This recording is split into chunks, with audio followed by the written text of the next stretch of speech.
ठीक है। कभी कभी गांव देहात में आपको कोई पूछता है कि बता भैया पटना के बीच में क्या है, पटना के बीच में क्या है, तो पटना का कोई सेंटर है ना। वो इससे पूछता था, कहता है समझदार आदमी कहेगा पटना के बीच में तो है। जय हिंद साथियों, तो कैसे हैं?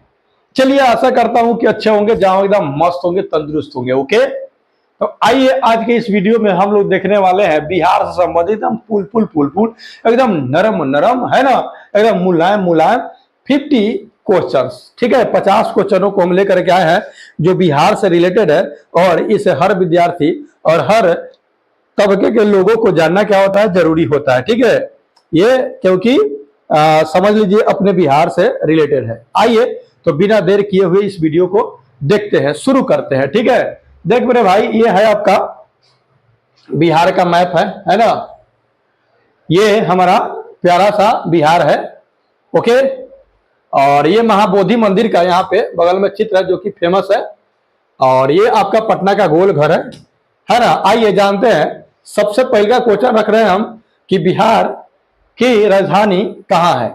मेरे भैया, बिहार की राजधानी आपका जो है वो है आपका पटना है। कहाँ है? बिहार का राजधानी करना है, कहाँ है? पटना। ठीक है। कभी कभी गांव देहात में आपको कोई पूछता है कि बता भैया पटना के बीच में क्या है, पटना के बीच में क्या है, तो पटना का कोई सेंटर है ना।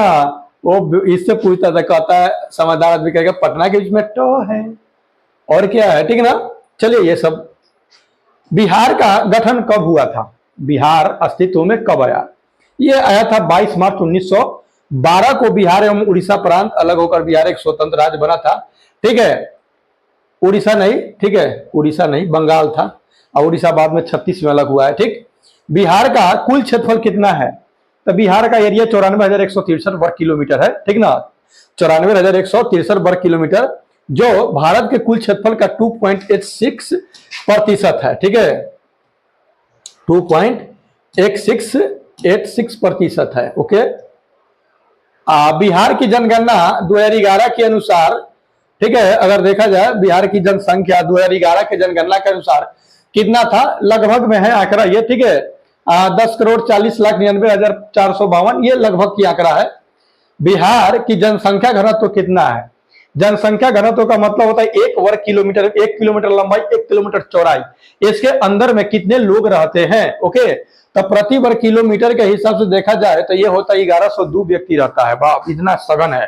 ठीक ना, इतना घना जनसंख्या, सघन जनसंख्या है। ओके, बिहार की साक्षरता दर कितनी है? तो एक में पीछे है, 61.80% इसका साक्षरता दर है। ठीक है, बिहार में कुल कितने जिले हैं? तो अभी भी 38 ही जिला है, पहले भी 38 ही था, 24 में कहे चाहे कभी कहे। बिहार का उच्च न्यायालय कहाँ स्थित है? जो उच्च न्यायालय हाई कोर्ट जो है, तो वो कहाँ है? तो बिहार की राजधानी जहां होता है पटना, पटना में ही ज्यादातर क्या बोलते हैं, राजधानी होता है, राजधानी में ही अधिकांश सब चीज क्या होता है, वहां पे रहता है अपना। बिहार की राजभाषा क्या है? देखो मेरे भाई, राजभाषा की बात है, हिंदी है। हिंदी को राजभाषा के रूप में अपनाया गया है। बिहार में कितने प्रमंडल है? तो प्रमंडल याद रखिएगा, 9 गो प्रमंडल है। ठीक है, वो कौन कौन है? अपना पटना है, तिरहुत है, सारण है, थोड़ा क्षमा कीजिएगा ये आपको दिखेगा नहीं, जो मैं बोल रहा हूं उस पर थोड़ा गौर कीजिएगा। ठीक है, दरभंगा है, कोसी है, पूर्णिया, मगध, भागलपुर और शाहबाद है। ठीक है, बिहार का कौन सा जिला क्षेत्रफल की दृष्टि से सबसे बड़ा है? बिहार का कौन सा जिला है जो क्षेत्रफल की दृष्टि से सबसे बड़ा है? तो वो है आपका पश्चिमी चंपारण, जिसका एरिया 5338 वर्ग किलोमीटर है। ओके,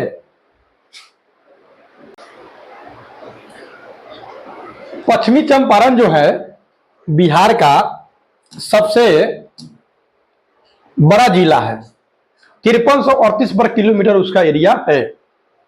ठीक है, बिहार का कौन सा जिला जो है ना क्षेत्रफल की दृष्टि से सबसे छोटा है?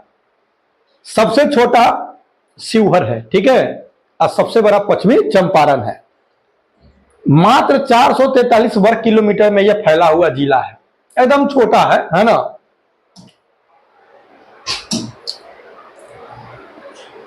बिहार का कौन सा जिला जो है जनसंख्या की दृष्टि से सबसे बड़ा है?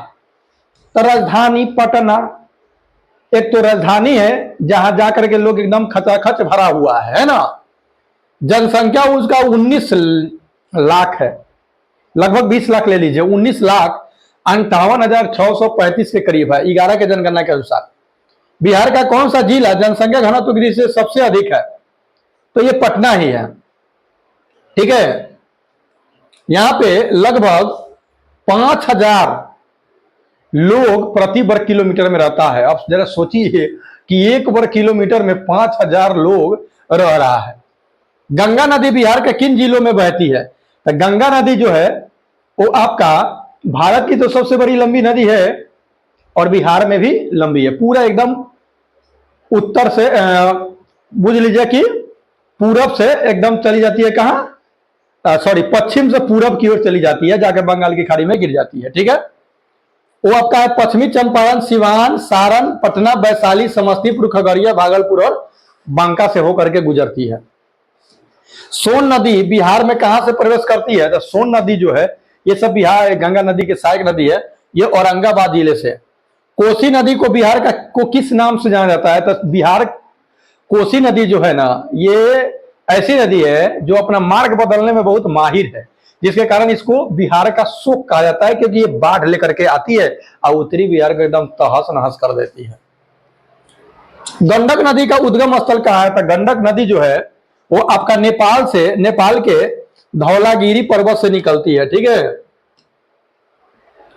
बिहार की प्रमुख सहायक नदियां कौन कौन सी है? जो कि बिहार की प्रमुख है, सॉरी यहां होना चाहिए कि आपका गंगा जो है, गंगा नदी, उसकी प्रमुख सहायक नदी कौन कौन सी है? वो है आपका घाघरा, गंडक, कोसी, सोन, पुनपुन, फल्गु, कमला, बागमती, महानंदा आदि है। ठीक है, बिहार का प्रसिद्ध जलप्रपात कौन सा है? बिहार का अगर फेमस जलप्रपात देखा जाए तो वो है आपका ककोलत, जो नवादा जिला में स्थित है। ठीक ना। बिहार का सबसे ऊंचा स्थान कौन सा है? सबसे ऊंचा स्थान की अगर बात कहा जाए तो वो है कैमूर। कैमूर की पहाड़ जो है वो सबसे ऊंचा है, 846 मीटर ऊंचा है। बिहार का सबसे नीचा स्थान कौन सा है? तो सबसे नीचा स्थान जो है ना, त्रिवेणी संगम है। गंगा, सोन और पुनपुन का जहां संगम होता है वो सबसे निचला स्थान है। बिहार में स्थित विश्व धरोहर स्थल कौन कौन सा है? विश्व लेवल पर धरोहर स्थल की अगर बात कहा जाए, जहां से विदेशों से सैलानी यहाँ पे घूमने के लिए आते हैं, टूरिस्ट है ना, वो है आपका महाबोधि परिसर बोधगया में है। ठीक है, ये विश्व धरोहर में है शामिल। नालंदा विश्वविद्यालय की स्थापना किसने की थी? तो नालंदा विश्वविद्यालय की स्थापना आपका कुमार गुप्त की है 5वीं सदी में। ठीक है, और ये नालंदा विश्वविद्यालय ये गुप्त वंश के शासक थे कुमार गुप्त, और नालंदा विश्वविद्यालय का संबंध किस वंश से है? तो गुप्त वंश से हो गया। ठीक है, आइए 25 क्वेश्चन और लपेट ले रहे हैं, फटाक देना है ना। विक्रमशिला विश्वविद्यालय की स्थापना किसने की थी? तब विक्रमशिला विश्वविद्यालय की स्थापना करने वाले थे वो थे आपका पाल वंश के धर्मपाल थे। ठीक है ना, जो 8वीं सदी में आपका इसकी स्थापना किए थे। विक्रमशिला विश्वविद्यालय ये कहाँ है? तो भागलपुर जिला के अंतर्गत अंतिचक गांव में स्थित है ये। ठीक है, जिस तरह से आपका नालंदा विश्वविद्यालय है उसी तरह से आपका विक्रमशिला है।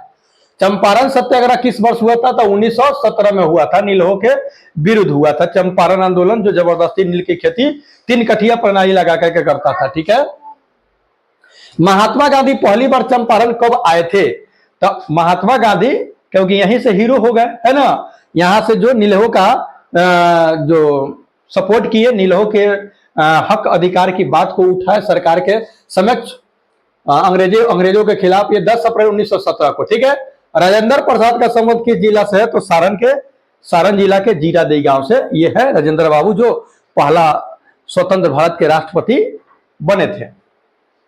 बिहार के प्रथम मुख्यमंत्री कौन थे? तो ये डॉक्टर श्री कृष्ण सिंह थे, जिनको श्री बाबू के नाम से भी जाना जाता है। बिहार में पंचायती व्यवस्था कब लागू हुआ था? 1993 में पंचायती व्यवस्था लागू हुआ था। विधानसभा चुनाव 2020 में कुल कितनी सीटें थी? 243। अभी भी 243 है मेरे भैया, है ना। बिहार की प्रमुख फसलें कौन कौन सी है? तो यहाँ पे मतलब मिला जुला करके सब होता है, थोड़ा बहुत मोटा अनाज कम होता है। धान, गेहूं, मक्का, दलहन, तिलहन, गन्ना, जूट, आलू, चीनी है, चीनी गन्ना है ना। सब्जियां भी होती है, लीची होती है, चीनी नहीं लीची, और सब जानते हैं मुजफ्फरपुर का लीचिया जो बहुत फेमस है, शाही लीची। बिहार में सर्वाधिक उत्पादन किस फसल का होता है? अभी देखा जाए तो धान ज्यादा मात्रा में उग रहा है, जबकि धान की खेती में मेहनत भी है। लीची उत्पादन के लिए कौन सा जिला प्रसिद्ध है? वो है आपका मुजफ्फरपुर, ठीक है ना। मखाना उत्पादन के लिए कौन सा जिला प्रसिद्ध है? वो है दरभंगा है, मिथिला क्षेत्र में। बिहार का प्रसिद्ध मेला जो सोनपुर मेला है, कहाँ लगता है? तो सोनपुर में ही लगता है, सारण जिला के सोनपुर में गंगा और गंडक के संगम पर है। बिहार का प्रसिद्ध मेला माघी पूर्णिमा मेला कहाँ लगता है? तो गंगा नदी के किनारे ही लगता है, भागलपुर में, पटना में, बेगूसराय, खगड़िया आदि में लगता है, ठीक है। प्रसिद्ध तीर्थ स्थल पावापुरी, पावापुरी जो है ये कहाँ स्थित है? तो ये नालंदा जिला में स्थित है, और ये नालंदा जिला में आपको भगवान महावीर जो थे ना, उनका ये निर्वाण वहां पे हुआ था, ठीक ना। सब दिन के लिए ये धरती को छोड़ करके चले गए थे, और जन्म की अगर बात कहा जाए तो ये वैशाली के कुंडग्राम में उनका जन्म हुआ था, ठीक है। निर्वाण हुआ आपका पावापुरी में। वहां पे जल मंदिर है, बहुत ही मस्त है, घूमने वाला जगह है। बोध गया किस जिला में स्थित है? तो गया जिला में ही है। गया में स्थित विष्णु पद मंदिर किससे संबंधित है? तो भगवान विष्णु के चरण चिन्ह से संबंधित है वहां पे, ठीक है। वाल्मीकि नगर कहाँ स्थित है? तो यह पश्चिमी चंपारण जिला में है, आपका गंडक नदी के किनारे है ये वाल्मीकि नगर। वह टाइगर रिजर्व भी कर दिया गया है वहां पे। भारत का पहला ग्रामीण खेल विश्वविद्यालय कहाँ स्थापित है? वो आपका राजगीर में, नालंदा, स्थापना 2010 में हुआ था। बिहार का राजकीय पशु कौन सा है? तो वो है आपका गौर भारतीय बाइसन जिसको बोला जाता है। बिहार का राजकीय पक्षी कौन सा है? तो गौरैया है। बिहार का राजकीय वृक्ष कौन सा है? पीपल है। और मधुबनी पेंटिंग किस जिले में है? तो मधुबनी में, ये बहुत प्रसिद्ध है मधुबनी पेंटिंग, ओके। बिहार की प्रमुख हस्तशिल्प कला कौन कौन सा है? हाथ का कला कौन कौन सा है? मधुबनी पेंटिंग है, ठीक है ना, मंजूसा कला है, उसके बाद टिकुली कला, बांस शिल्प, लकड़ी शिल्प, पत्थर नकाशी, ये सब जो है बिहार का क्या है कि हस्तशिल्प कला है। तो ये था मोस्ट इंपोर्टेंट आपका 50 क्वेश्चन, जो कि आपको ये समझ लीजिए कि परीक्षा की दृष्टि से बहुत ही महत्वपूर्ण है। तो फिलहाल वीडियो आपको कैसा लगा, अपना प्रतिक्रिया कमेंट बॉक्स में दे, और अच्छा लगे तो लाइक वाइक कीजिए, और चैनल को सब्सक्राइब करके बेल आइकन को दबाइए, और ज्यादा से ज्यादा अगर लोगों के पास भेजना चाह रहे हैं तो भेज भी सकते हैं, ठीक है।